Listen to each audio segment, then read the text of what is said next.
Linda Rowe Thomas is a high-end fashion designer who owns a store in downtown Little Rock.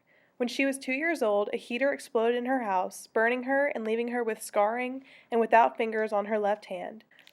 She founded an organization for burn survivors, was named Woman to Watch by Soiree magazine in 2015, and has created designs that have hit the red carpets of the Golden Globes, BET Awards, and the ESPYs. Like if I'm building, let's say a jacket, for example, custom jacket, I literally put it together piece by piece. Like these are the linings. So the client will get to say, hey, I want a blue jacket with something, really different. So I can go through, pick out all these lines. So you basically get to build something that is customized to you, that you're not going to walk outside and see 5 other ladies with it on. So that's the cool thing about custom and what I love. So it's like I get to play with this. I was saying this yesterday. I was in a fabric store. I'm like, I can get so carried away. Most women do it in the mall, but I will start shopping for fabric, and I'm like, oh, give me this, give me this. There is a sequence gown, which is also a front, and the reason that one is my favorite is because I love Godiva chocolate. So much so that I carried the Godiva card. So I did this collection once that was like based off of Godiva. I said it was a visual box of chocolates. And so somehow Godiva got wind of it, and they sponsored my New York Fashion Week show. And so they sent like these tons and crates of chocolate. So when the guests came in, there was like this huge statue made of nothing but chocolate bars, and you got to take home they gave me like the big 12-piece gold boxes. So the guests they loved it. And so did I, because all the leftovers, I brought them home and I OD'd on chocolate for probably a couple weeks. But yeah, it was amazing. But that gown is it's a black gown, it's a sequence gown, and it has like amazing stretch, and it fits anyone from a size 2. And I actually had a lady come in that was not a 2. And she's just like, Linda, there's no way I can get in this gown. I was like, just try it on. I promise it will work. And of course it worked. And she looked amazing in it. So that dress was like the epitome of I don't have to be a size 2 to look amazing. So yeah, that is the favorite. No. It's hard. And then because most of the time I'm making these really small samples that unfortunately I'm not a size 2 anymore.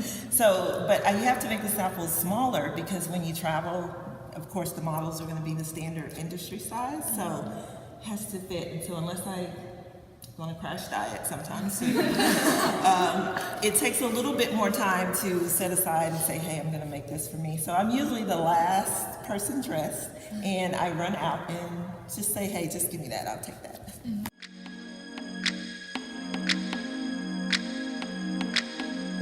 Pieces. I had this idea. I was like, could you do a cape? And she's like, I sure can. So I love that piece too. It's so pretty. That is cool. That I got to work with Lacey Rogers that did America's Next Top Model. Mm-hmm. Yeah, so she shot a campaign for me a couple of seasons ago. I was on the trends list for setting the trend for florals. So I was like, oh, that's amazing. Who influenced your love for fashion? First person would be my mom. She actually sewed. She was not a seamstress by trade, but she sewed, and I mean like amazing things. She made patterns, all kinds. She sewed for everyone. Wedding dresses, you name it, she could do it. So that's kind of where I got my start, just knowing what fashion was and sewing. Really, it was I just realized that I loved seeing the beautiful dresses, and she always said I had an old soul because even at a young age I loved Jackie O and then Chanel and things like that. So I just started sewing with the needle and thread, making doll clothes. So and it just kind of took off from there because she bought me a sewing machine, and as they say, the rest is history. Did you take any classes in high school that helped you? Or? I took the basic, ed classes, but I was self-taught. I taught myself how to sew by, watching her do things, and she would teach me a couple of techniques, and mostly it was just practice.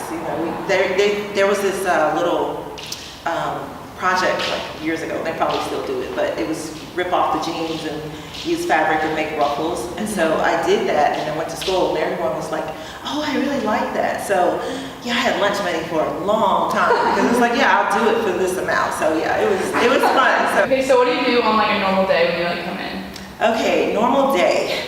There's never, ever normal days, which is fun and what I love because I hate doing the same thing over and over again, which is another great thing about business. But typically, you know, it's come in and like I'm in the back, I'm creating, I'm sketching or drawing or something fabulous like that. But we'll have custom clients that come in, so I'll bring them up front and kind of talk to them, get their ideas of, you know, what are you looking for, colors, everything. So they get to dream up this amazing gown or outfit that no one else has. So.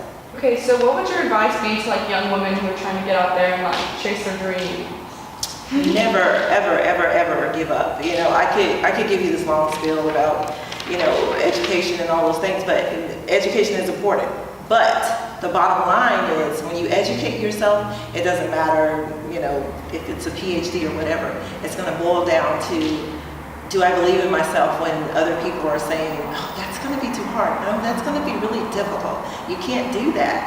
It's believing that this is my passion. This is what I want to do and never stopping. Okay, and how did you like get your name out and start this huge business? Because I'm from Texas, so when I moved here, of course, no one knew who I was or anything about me. But there was a local show here, and I did the show, and I met a lady from Project Runway, and she was like, oh, this is really, really good, because I had to actually audition and take down a piece that I had sung. Oh, yeah. I had sung, and so she introduced me to some producers and at New York Fashion Week, and they were like, hey, you want to come to Fashion Week? Yeah.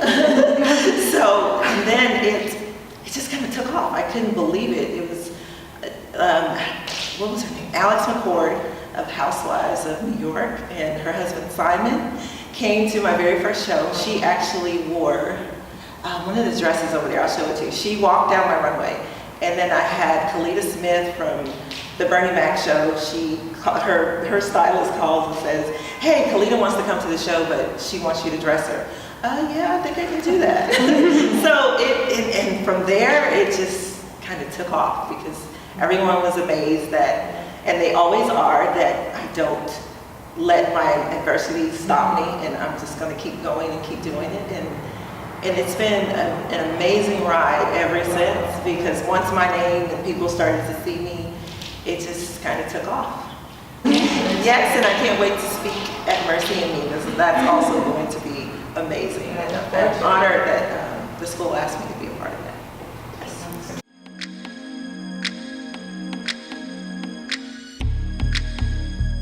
that. Are you filming? Are you filming this? Yeah. Are you gonna do this? Are you gonna do this?